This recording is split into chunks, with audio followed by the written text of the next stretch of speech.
구독과 좋아요는 사랑입니다.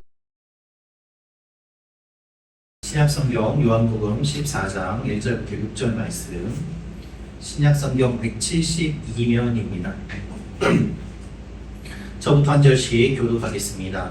너희는 마음에 근심하지 말라. 하나님을 믿으니 또 나를 믿으라. 내 아버지 집에 거할 곳이 많도다. 그렇지 않으면 너희에게 일렀으리라. 내가 너희를 위하여 거처를 예비하러 가노니 가서 너희를 위하여 거처를 예비하면 내가 다시 와서 너희를 내게로 영접하여 나 있는 곳에 너희도 있게 하리라. 내가 어디로 가는지 그 길을 너희가 아느니라.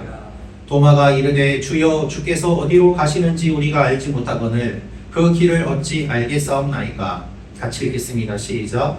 예수께서 이르시되 내가 곧 길이요 진리요 생명이니 나로 말미암지 않고는 아버지께로 올 자가 없느니라. 아멘. 말씀에 잠깐 기도하겠습니다. 아버지 하나님, 예배가 시작되었고 찬양을 드리고 기도를 드리고 이제 주님의 말씀에 귀를 기울입니다. 주님 말씀이 들리게 하시고 말씀대로 살게 하시고 말씀의 능력을 경험케 하여 주옵소서. 예수님의 이름으로 기도합니다. 아멘. 성경을 가져오신 분은 성경을 들어주시고 성경이 없는 분은 오른손을 들고 한번 따라해 주시면 좋겠습니다. 이 성경은 하나님이 나에게 주신 말씀입니다. 하나님의 말씀은 능력이 있습니다. 하나님의 말씀은 나를 변화시킵니다. 나는 이 말씀을 믿습니다. 아멘. 여러분의 고백대로 될 줄로 믿습니다. 오늘은 다시 만날 그날이라는 제목으로 말씀을 선포하도록 하겠습니다. 오늘 본문은 예수님께서 십자가를 앞두고 두려움과 슬픔에 빠져있는 제자들에게 위로하며 하신 말씀입니다. 예수님의 제자들은 왜 그렇게 불안해했을까요? 예수님께서 나사로를 살리셨습니다. 우리는 이 사건을 잘 알고 있습니다. 죽은 지 오래된 나사로가 살아난 이 사건 뒤에 어떤 일이 일어났을까? 나사로가 살아난 것을 보고서 많은 사람들이 예수님을 믿고 따르게 되었다라고 기록되어 있습니다.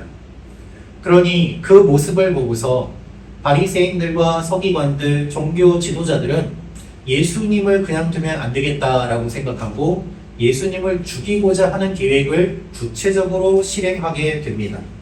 요한복음 11장 53절 말씀 같이 읽도록 하겠습니다. 시작. 이날부터는 그들이 예수를 죽이려고 모의하니라. 네. 죽은 나사로를 살리신 사건 때문에 예수님이 죽임을 당하게 됩니다. 이 얼마나 아이러니한 일입니까? 그러나 주님께서는 이 일 위해서, 바로 이 구원을 위해서 이 땅에 오신 것입니다. 예수님께서 자신을 죽이려는 사람들의 움직임을 아시고 제자들의 발을 씻겨주십니다. 너희 중 하나가 나를 팔 것이다 이야기를 하셨는데 유다가 갑자기 자리를 떠납니다. 그런데도 예수님의 제자들은 유다가 왜 그 자리를 떠나는지 알지 못했습니다. 그럼에도 불구하고 이들은 지금 분위기가 매우 심각한 것은 느낄 수 있습니다. 예수님께서 세상을 떠난다고 말씀하시고 너희는 서로 사랑해야 된다 말씀하시는 것이 유언처럼 들려오는 상황이었기 때문입니다. 이 심각한 상황에 베드로가 예수님께 물어봅니다. 예수님 어디로 가십니까? 제가 따라가겠습니다.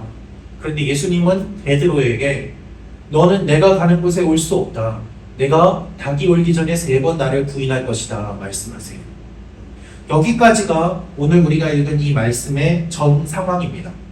우리가 읽은 이 말씀은 이 흐름에서 계속해서 이어져서 나오는 말씀인 것이죠.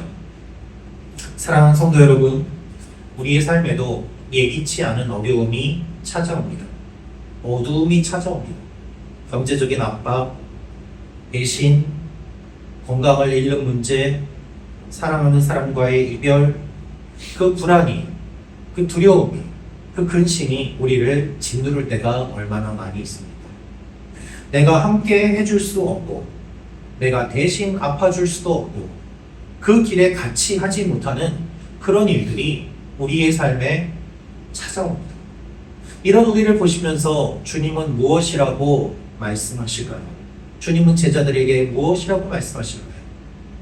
요한복음 14장 말씀은 이 신약 성경의 핵심적인 내용으로서 예수님께서 십자가 죽음 직전에 제자들에게 남기신 위로와 약속의 말씀입니다.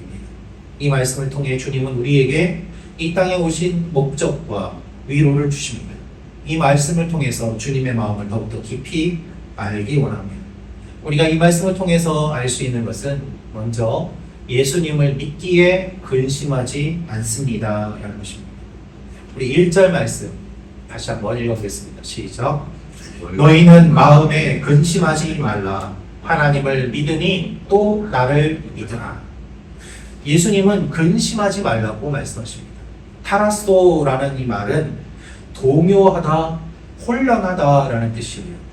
영어로는 stir up이라고 해서 가라앉아 있는 이 흙탕물을 막 휘저으면은 뿌옇게 되지 않습니까? 그런 상태예요.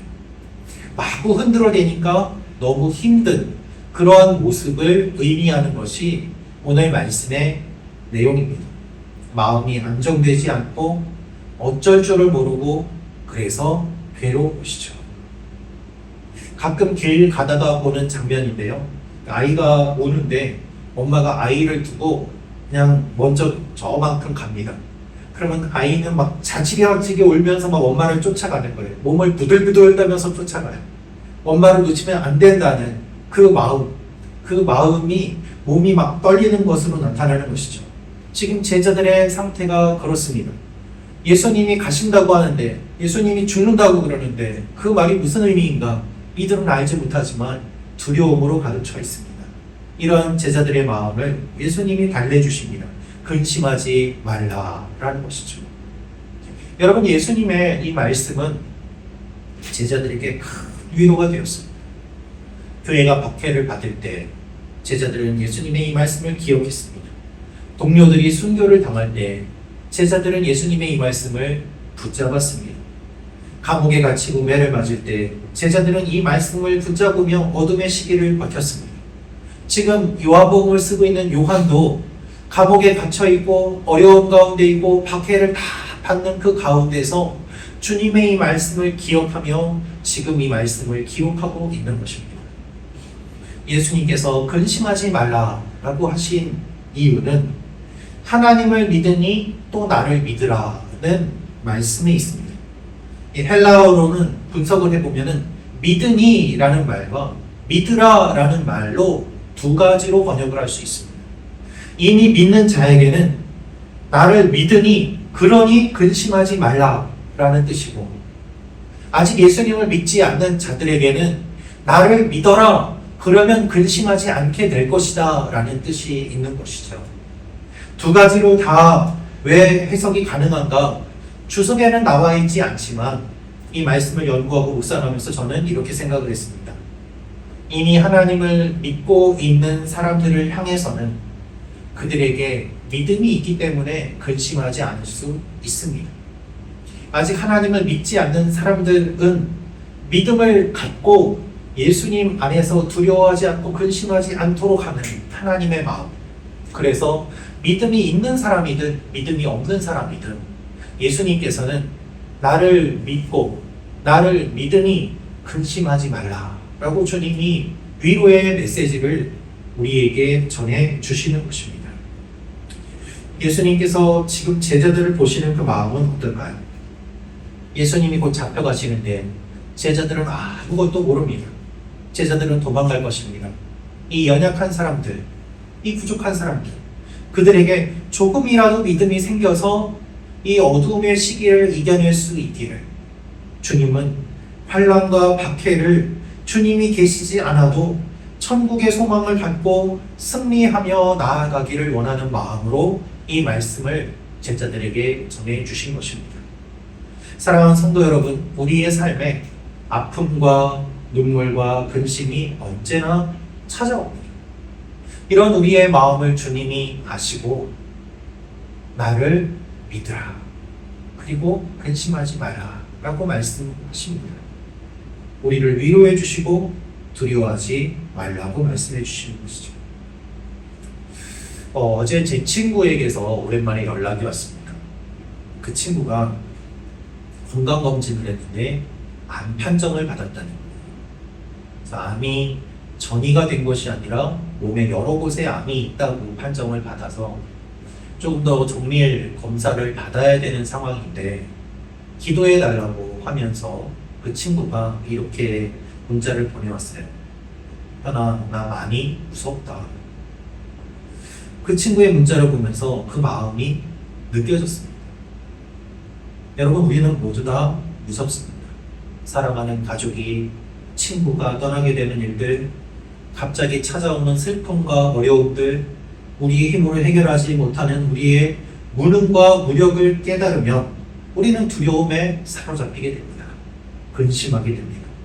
주님이 이런 우리를 아시기에 근심하지 말라고 말씀하시는 것이죠. 두려워 떠는 우리의 어깨를 감싸주시고 안아주십니다. 우리 시편 42편 5절 말씀을 같이 읽겠습니다. 시작. 내 영혼아, 내가 어찌하여 낙심하며 너는 하나님께 소망을 두라. 그가 나타나 도우심으로 말미암아 내가 여전히 찬송하리로다. 아멘. 너는 하나님께 소망을 두라. 그가 나타나 도우심으로 말미암아 내가 여전히 찬송하리로다. 사랑하는 성도 여러분, 우리가 두려울수록 주님 품에 더욱 뛰어듭시다. 더욱 믿음으로 고백합시다. 믿음으로 초대하시는 이 주님의 음성에 귀를 기울이시는 여러분과 제가 되기를 원합니다.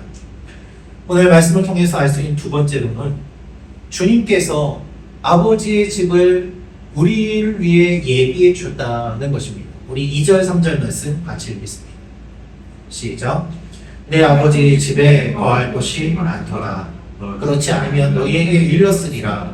내가 너희를 위하여 거처를 예비하러 가노니 가서 너희를 위하여 거처를 예비하면 내가 다시 와서 너희를 내게로 영접하여 나 있는 곳에 너희도 있게 하리라.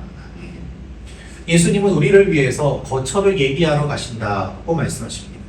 내 아버지 집에 거할 곳이 많도다. 우리가 이 말씀을 통해서 알 수 있는 것이 있습니다.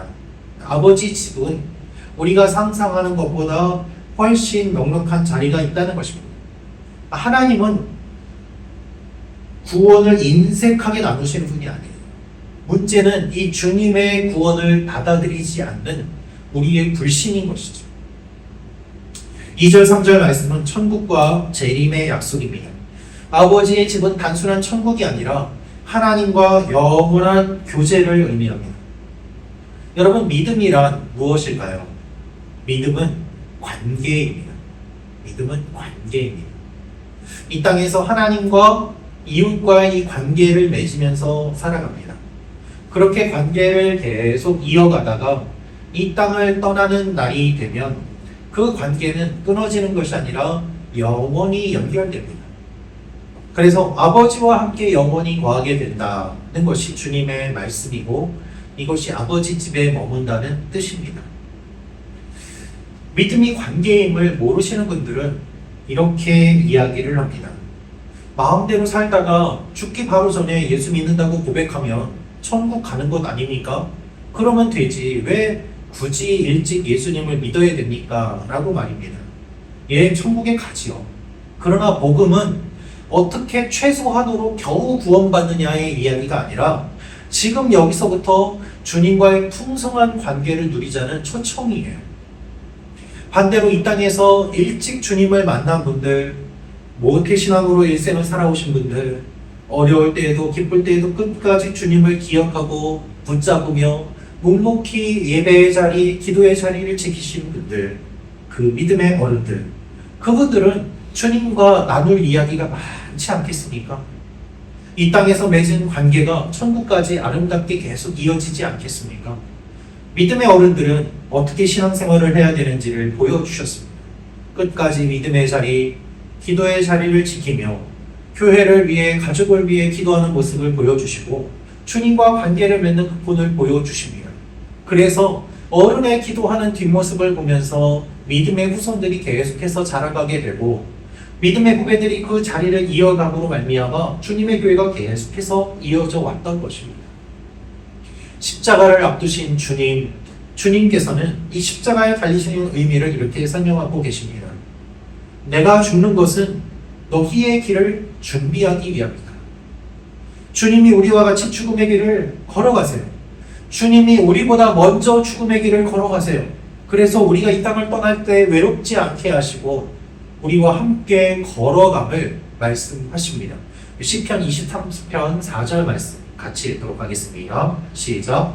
내가 사망의 흠치와 물자리로 다닐지라도 해를 두려워하지 않을 것은 주께서 나와 함께 하시니라. 주의 지팡이와 막대기가 나를 안위하시나이다. 아멘. 내가 사망의 음침한 골짜기를 다닐지라도 해를 두려워하지 않을 것은 주께서 나와 항상 함께 하십니다. 이 땅을 떠날 때, 어두운 길을 걸어갈 때 우리는 외롭기 때문에 두렵습니다. 그런데 주님이 그 자리에 함께 하신다고 말씀하세요. 그런데 여러분, 오늘 말씀을 보면 놀라운 사실은 주님이 거처를 예비하러 가시는데 가시는 것으로 그치지 않고 갔다가 다시 오신다는 약속을 주신다는 거예요. 주님이 거처를 예비하면 다시 와서 예수님이 있는 곳에 우리도 있게 하신다. 주님이 부활의 첫 열매가 되신 것처럼 주님을 믿는 우리도 부활의 첫 열매가 되게 되신 그 주님처럼 우리도 부활해서 주님과 같이 지내게 함을 주님이 말씀하십니다. 우리 데살로니가전서 4장 16절부터 18절 말씀 같이 읽겠습니다. 시작. 주께서 호령과 천사장의 소리와 하나님의 나팔 소리로 신이 하늘로부터 강림하시리니 그리스도 안에서 죽은 자들이 먼저 일어나고 그 후에 우리 살아남은 자들도 그들과 함께 구름 속으로 끌어올려 공중에서 주를 영접하게 하시리니 그리하여 우리가 항상 주와 함께 있으리라. 그러므로 이러한 말로 서로 위로하라.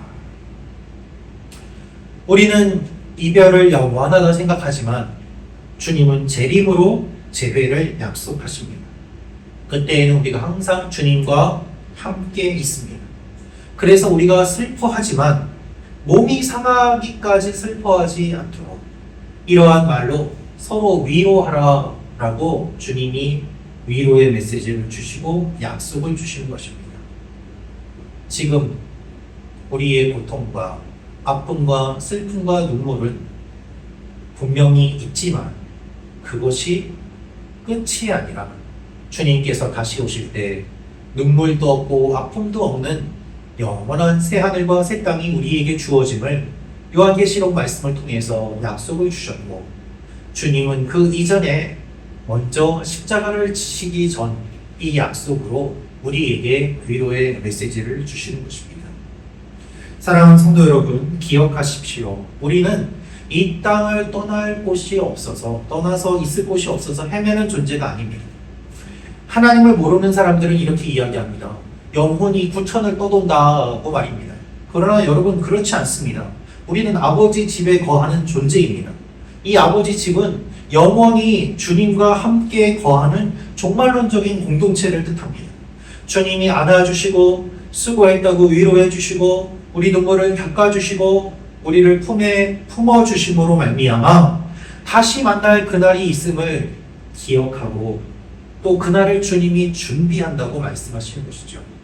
여러분에게 슬픔과 어려움이 있어도 이것을 기억하며 소망을 품어야 되는 이유, 우리가 주님을 기대할 수 있는 이유가 바로 이것입니다. 그래서 예수님께서는 이 말씀을 하시며 무엇을 알려주시는가? 내가 길이요 진리요 생명이다 라고 말씀하세요. 예수님만이 길이요 진리요 생명이 되시는 것입니다. 예수님의 말씀을 들은 제자들이 제대로 이해를 하지 못하고 있었습니다. 그렇지만 그 어느 누구도 이것이 무슨 뜻인지 물어보지 못하고 있을 그때에 도마가 예수님께 질문을 합니다. 이 질문은 아주 유명한 질문이 되었고 오히려 이 질문보다 더 유명한 대답으로 우리가 잘 알고 있습니다. 요한복음 14장 5절 6절 말씀 같이 읽겠습니다. 시작. 도마가 이르되 주여 주께서 어디로 가시는지 우리가 알지 못하거늘 그 길을 어찌 알겠사옵나이까. 예수께서 이르시되 내가 곧 길이요 진리요 생명이니 나로 말미암지 않고는 아버지께로 올 자가 없느니라. 아멘. 내가 곧 길이요 진리요 생명이다. 나로 말미암지 않고는 아버지께로 올 자가 없느니라. 저는 이 말씀을 준비하면서 제가 예전에 목회하던 교회에서 만났던 한 분이 생각이 났습니다. 제가 담당하던 구역에 여집사님이 병원 신방을 요청을 해주셨어요. 목사님, 제 남편이 대장암 말기입니다. 그런데 남편이 교회를 싫어해요. 목사님, 신방을 한번 와주세요. 그래서 구역의 집사님 몇 분과 같이 병원을 갔는데 그 병원에 가서 병실에서 그분을 만났을 때 그분이 저를 보더니 대뜸 이렇게 이야기를 했습니다. 좀 불편하실 수 있습니다만 그분의 표현을 그대로 빌려서 말씀을 드리면 그분이 이렇게 이야기를 하는 거예요. 저를 많이 쳐다보더니 건수 채우러 오셨구만 이러는 거예요. 처음에 제가 놀라서 네? 무슨 말씀이세요? 아니 신방은 해야겠고 뭐 당신이 나를 언제 봤다고 나를 만나러 여기를 와요. 그냥 건수 채우러 온 거지. 그러니 그냥 쓸데없이 시간 소비하지 말고 그냥 돌아가시오. 그 얘기를 하시는 거예요. 6인실에서 그렇게 큰 소리로 얘기를 하면서 쫓아내니까 이 아내 집사님은 얼굴이 빨개지고 같이 간 집사님들도 민망해서 어쩔 줄을 모르는 상황이었어요. 그래서 제가 다른 분들 다 일단 휴게실에 가셔서 잠깐 기다리시고 제가 이분하고 따로 약간 좀 시간을 가지고 이야기를 하겠습니다. 해서 그분을 잠깐 병실에서 나오시게 하고 조용한 곳에 의자에 둘이 앉아서 이야기를 하기 시작했습니다. 그리고 제가 이렇게 말씀을 드렸어요. 선생님, 제가 오늘 처음 배웠는데 실례를 좀 하겠습니다. 선생님, 지금 대장암 말기세요. 알고 계세요? 알아요. 그런데 뭐 얘기 들어보니까 뭐 생존율은 한 10%, 15% 정도 된다고 그러던데 그러면 뭐 살 수도 있는 거 아니에요? 네, 선생님, 사실 가능성이 10%, 15%면 사실 수 있지요. 그러나 살지 못할 가능성이 더 크지 않습니다. 제가 오늘 선생님 만났으니까 저는 복음을 전해야 되겠습니다. 제 얘기를 좀 들어주십시오. 그리고서 복음을 전하기 시작했어요. 듣는 동안 아는 동안 다 하는 얘기 들었어요. 듣는 동안 아는 동안. 예수님 믿으셔야 됩니다. 예수님 구원입니다. 낫지 않더라도 영원한 생명이 있음을 믿고 선생님 구원 받으셔야 됩니다. 그렇게 복음을 전하고 그분의 이야기를 들어드리고 그러다 보니 그분 이야기가 무엇인가 하면 옛날에 교회를 다녔대요.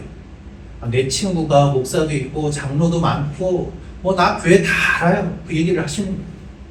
그런데 왜 지금은 안 다니세요? 교회에서 받은 상처가 너무 많았던 거예요. 말로 하기 어려운 본인의 그 아픔과 상처가 있었어요. 아내한테도 이야기를 하기가 싫었던 거예요. 그래서 그냥 교회를 안 나가고 나는 예수 안 믿는다 하고 부인만 교회를 보내셨던 거예요. 그 이야기를 듣는데 그분의 영혼이 너무 슬프게 느껴졌습니다. 그 뒤로는 일주일에 한 번씩 병원에 가서 그분과 만나고 이야기를 나누게 되었어요. 그분을 만나서 복음을 전하고 이야기를 듣는데 만나는 시간이 점점 길어지기 시작했습니다. 그분이 자기 이야기하는데 처음에는 20-30분 이야기하다가 그 다음에는 1시간, 2시간, 3시간씩 그 안에 있는 이야기들을 다 쏟아내면서 이야기를 하는데 그 이야기를 들으면서 그분의 마음이 열리고 저도 눈물로 기도하고 같이 기도하는 일들이 일어났어요. 그분이 어느 날 제 손을 잡고 이렇게 이야기를 하시더라고요. 저는 아직도 그 말씀이 잊혀지지 않습니다. 목사님, 제가 진작에 목사님 만났더라고요. 제가 조금 더 시간이 있었더라고요. 더 많은 이야기를 나누고 제 삶은 더 달라졌을 거고 제가 교회를 잘 섬기며 하나님께서 맡겨주신 일들을 할 수 있었을 텐데 몸이 이러니 이제는 시간이 없네. 그렇게 교제하던 중에 제가 갑자기 요코하마로 사역지를 옮기게 되었습니다. 출국하기 전날 밤에 그분을 찾아뵀어요.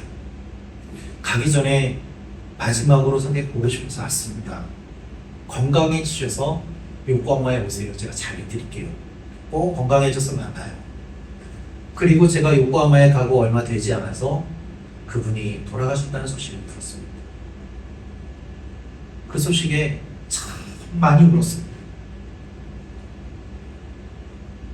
그렇지만 그분의 삶은 짧았지만 길이요 진리요 생명이신 그 예수님을 붙잡고 떠나셨기 때문에 다시 만날 그날을 소망하며 제 마음속에 다시 만나요 기도했던 기억이 있습니다. 그 소망을 기억하며 위로를 받았습니다.